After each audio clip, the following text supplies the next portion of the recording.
दीदी, आप सही कह रही थी। वो अपने आप को जेठानी कम और सास ज्यादा समझती हैं। आज उनकी वजह से आपकी आंखों में आंसू आए हैं। कल पता नहीं और क्या क्या होगा।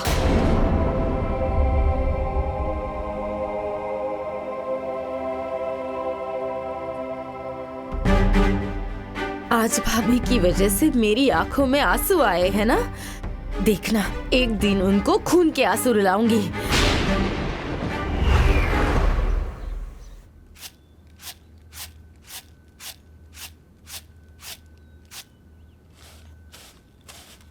कितना ट्रैफिक जाम था, बाप रे। क्यों भाई, अभी तक खाना बन ही रहा है? अरे जरा जल्दी करो, बहुत तेज भूख लगी है मुझे। बस हो गया है। ये राधिका। हाँ अरे पहले खाना वाना छोड़ो, मुझे पानी दो पीने के लिए। हाँ, लाती हूँ। जल्दी ले आओ। ए छोटी, जो जो बातें मैंने तुमसे कही है ना, वो जाकर देवर जी से कह दे। जा। ठीक है।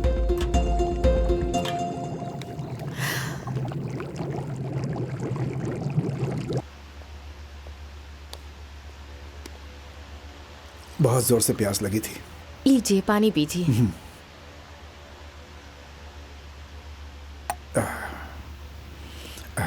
ए जी, हाँ? मैं बहुत भाग्यशाली हूँ जो आप जैसे पति मुझे मिले। आप रोज 40 किलोमीटर दूर बस में खड़े होकर जाते हैं, फिर बस में खड़े होकर घर भी आते हैं। आप बहुत थक जाते होंगे ना। लाइए, मैं आपके पैर दबा देती हूँ।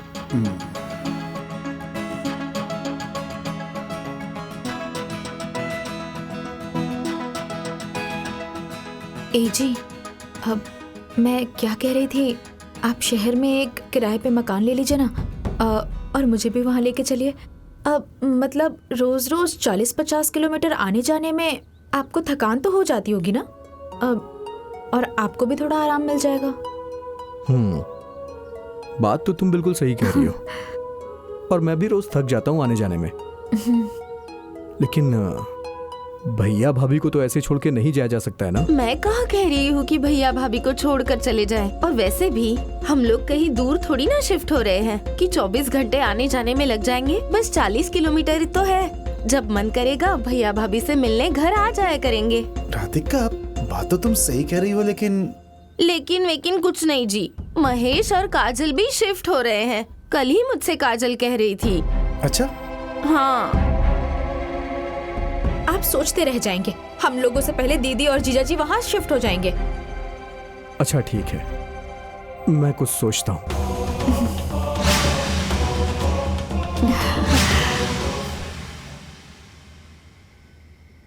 क्यों भैया, शहर शिफ्ट होने के लिए सोच रहे हैं क्या? क्यों, तुम कैसी बात कर रहे हो महेश? घर बार छोड़ के अचानक कैसे? ए जी, जरा ठंडे दिमाग से सोचिए। आज नहीं तो कल हमारे भी बच्चे पैदा होंगे। आप तो खुद एक डॉक्टर हैं जी, तो आप भी अपने बच्चे को खुद से बड़ा डॉक्टर बनाएंगे ना, या फिर गांव में रखकर उसकी जिंदगी बर्बाद करेंगे? ए जी, दीदी बिल्कुल सही कह रही हैं। इस गांव में हमारे बच्चों का करियर क्या बनेगा, आप ही बताइए। शहर में शिफ्ट होने में ही हमारी भलाई है, और तभी तो हम अपने बच्चों को आपसे बड़ा इंजीनियर बनाएंगे। इस उम्र में तो आपको अपनी बीबी को समय देना चाहिए, लेकिन नहीं, आप लोग पैसे और समय दोनों बर्बाद कर रहे हैं। अरे, अगर शहर में शिफ्ट हो जाएंगे तो पैसे और समय दोनों बचेंगे। और वैसे भी एक दिन की बात थोड़ी ना है कि यहीं पे रहेंगे। आप लोगों को तो पूरी जिंदगी नौकरी करनी है।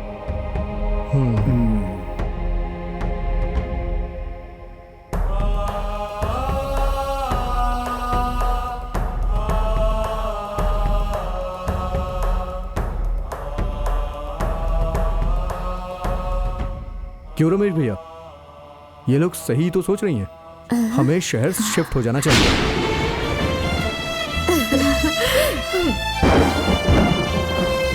तुम ठीक कह रहे हो महेश। हम पूरे परिवार के साथ जल्दी शिफ्ट हो जाएंगे। हाँ, शहर शिफ्ट होने में ही हमारी भलाई है। हाँ जी, शिफ्ट होने में ही हमारी भलाई है।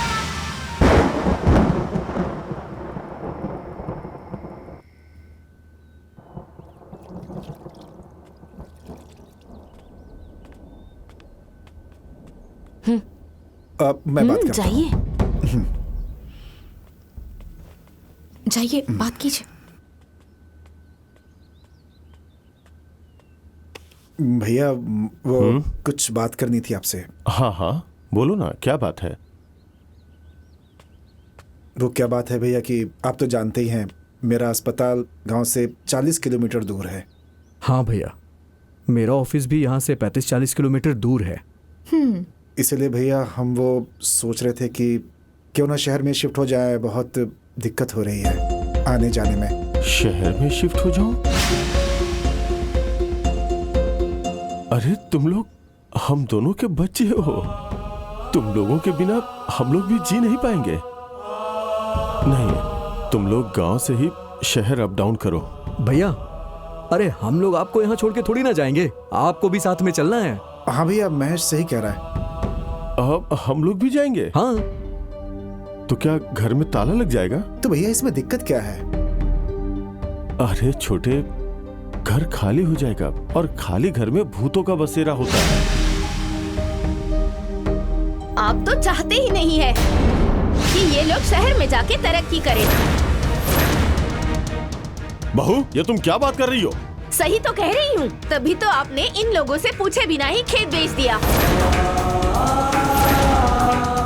आज वो खेत 6 लेन में आ चुका है और आपने जिन्हें ये खेत बेचा है ना, उसे 40 लाख रुपए मिले हैं। अगर आज वो खेत हमारे पास होता ना, तो हमें 40 लाख रुपए मिले होते। बहू, वो खेत हम लोगों ने अपने खर्चे के लिए नहीं बेचा था, वो तो इन लोगों को डॉक्टर और इंजीनियर बनाने के लिए बेचा था। अच्छा, आप लोगों ने इन्हें पढ़ा लिखा के डॉक्टर इंजीनियर बना के कोई एहसान नहीं किया है। वैसे भी खेत बेच के पढ़ाया है और जितना हक आपका था ना इस खेत पर, उतना ही इन दोनों का भी था। अगर अपनी कमाई से इन दोनों को डॉक्टर इंजीनियर बनाया होता तो एहसान होता, ऐसे नहीं।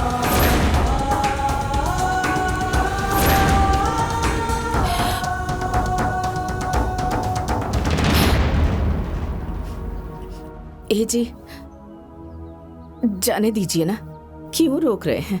और वैसे भी इन लोगों की उम्र है साथ रहने की, और रमेश महेश का सारा समय आने जाने में बीत जाता है, और 40 किलोमीटर बहुत दूर थोड़ा ही है। हमारा जब मन करेगा हम चले जाएंगे, जाने दीजिए। देखो सुनीता, बात 40 किलोमीटर की नहीं है। भाइयों और घर परिवार में अगर एक बार भी 2 इंच की दूरी भी बढ़ जाती है ना, तो देखते देखते कब 2000 किलोमीटर में बदल जाएगी पता भी नहीं चलेगा। वाह भैया वाह, बात का बतंगड़ बनाना तो कोई आपसे सीखे। 40 किलोमीटर की दूरी को सीधा 2000 किलोमीटर की दूरी बना दिया। और हाँ, जिसे रोज रोज इतनी दूर आना जाना पड़ता है ना, उसे ही समझ में आता है ये दर्द। तुम्हारा दिमाग तो ठिकाने पे है ना? हाँ भैया, इन लोग का दिमाग बिल्कुल ठिकाने पे ही है। और वैसे भी ये लोग गलत क्या बोल रही हैं? अरे जिससे 35-40 किलोमीटर आना जाना पड़ता है ना, उसे ही ये दर्द पता चलता है। आपको क्या पता चलेगा?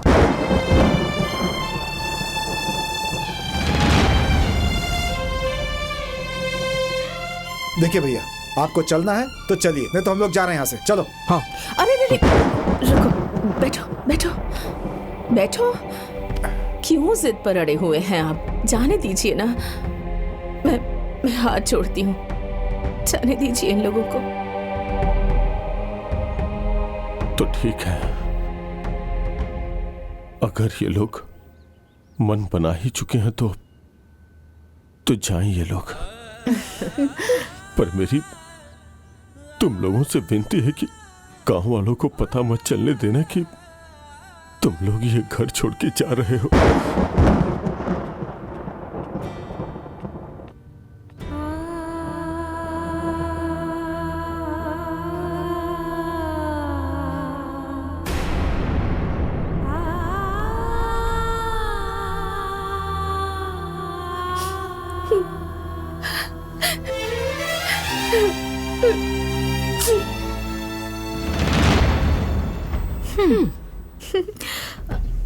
ए जी, हाँ बैठे क्यों है? चलिए चलिए, अंदर, चलिए, सारी पैकिंग तैयारी करनी करनी है, पैकिंग करनी है। हाँ, सामान चलो, रखना तैयारी है। तो करनी चलिए है। चलिए। हाँ चाचा, अब दोनों अपनी जगह पे सेटल हो गए हैं, अब कोई भी चिंता की बात नहीं। कमलेश, ओ कमलेश। चाचा प्रणाम। खुश रहो खुश रहो। अरे सुना है तुम्हारे भाई लोग तुम्हें छोड़ करके जा रहे हैं। आखिरी दर्शन है जी। अरे नहीं चाचा, ऐसी कोई बात नहीं है। वो क्या है, शहर जाने के लिए रोज 40-50 किलोमीटर जाना पड़ता है। दोनों भाइयों को दिक्कत हो रही थी ना, इसीलिए मैंने कहा कि दोनों भाइयों वहीं शिफ्ट हो जाओ। सुनीता, ये लोग जा रहे हैं तो सारा सामान लेके भी जा रहे हैं क्या? अरे नहीं दीदी, अब मुझे कहाँ ये वॉशिंग मशीन चलानी आती है। अब मुझे कहाँ ये मिक्सर चलाने आता है। मुझे तो सिलबट्टे पे मसाला पीसना और हाथ से धोए कपड़े ही अच्छे लगते हैं। अच्छा, यहाँ पड़े पड़े सारा सामान खराब हो जाएगा, इसलिए कह दिया कि सारा सामान ले जाओ। अच्छा। तुम रो रही हो क्या? अरे नहीं दीदी, पता नहीं आंख में अचानक से जलन क्यों हो रही है, शायद कुछ चला गया। छोड़ो भी, जाने दो।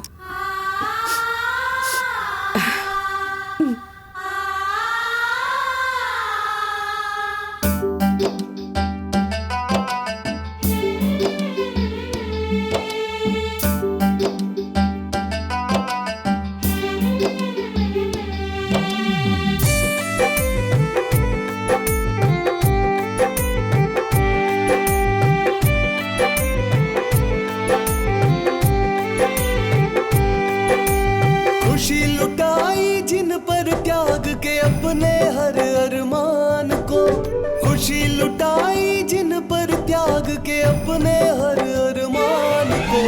कैसा सिला मिला है देखो एक सच्चे इंसान को, कैसा सिला मिला है देखो एक सच्चे इंसान को, कैसा सिला मिला है।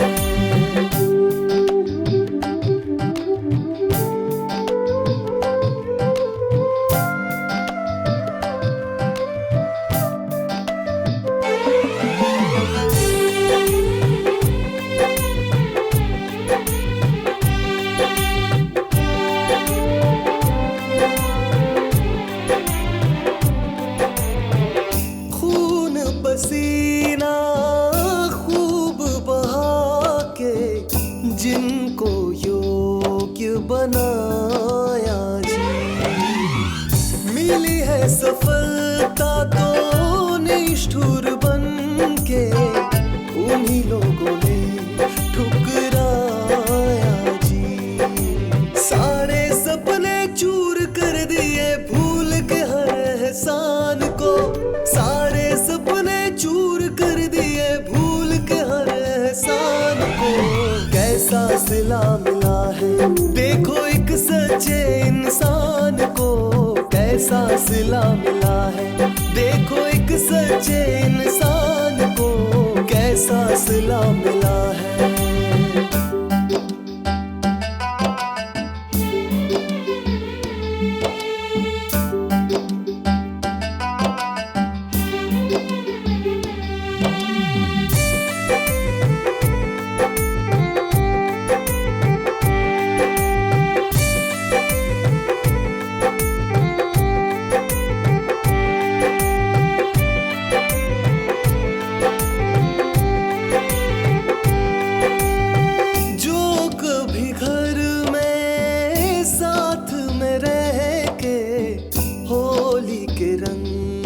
लगाते थे हर दिवाली में ममता स्नेह से प्यार के दीप जलाते थे। भूल गए वो भाभी को और भैया के अभिमान को, भूल गए वो भाभी को और भैया के अभिमान को। कैसा सिला मिला है देखो एक सच्चे इंसान को, कैसा सिला मिला है देखो एक सच्चे इंसान को, कैसा सिला मिला है।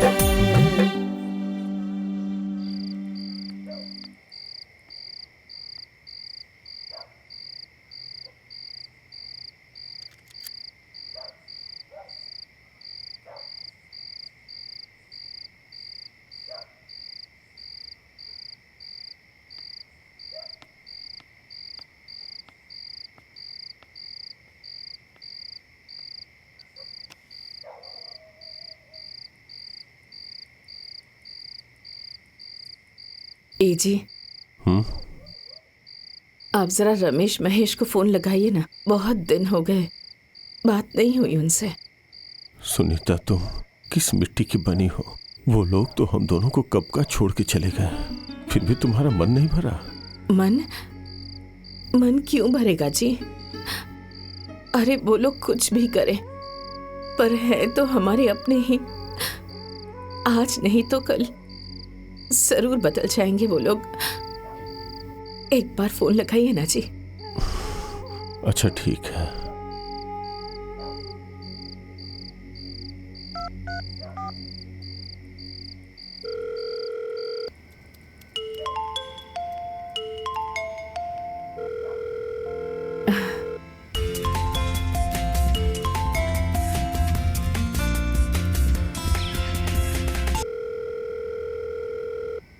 किसका फोन है राधिका? वो कंपनी का फोन है जी। अच्छा।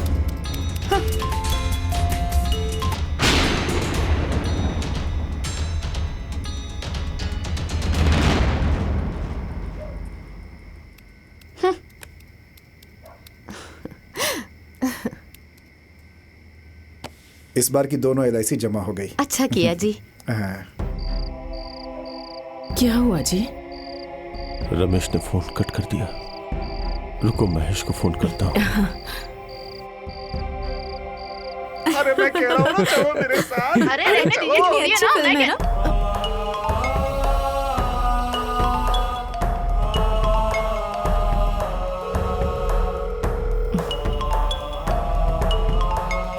फोन काटिए।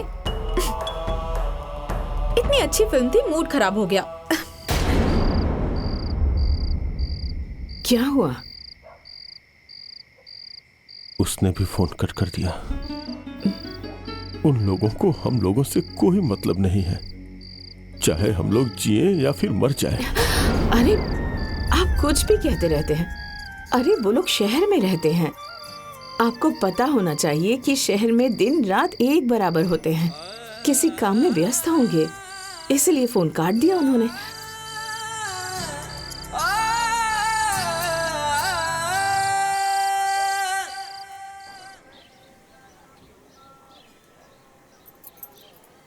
पता है उस दिन सुनीता क्या कह रही थी कि मैंने अपने देवर देवरानी को खुद भेजा है शहर, पर अंदर की बात तुम लोगों को पता है क्या दीदी? अरे सुनीता को छोड़कर ही देवर देवरानी चले गए और जाने से पहले घर में खूब झगड़ा लड़ाई हुआ था। अच्छा दीदी।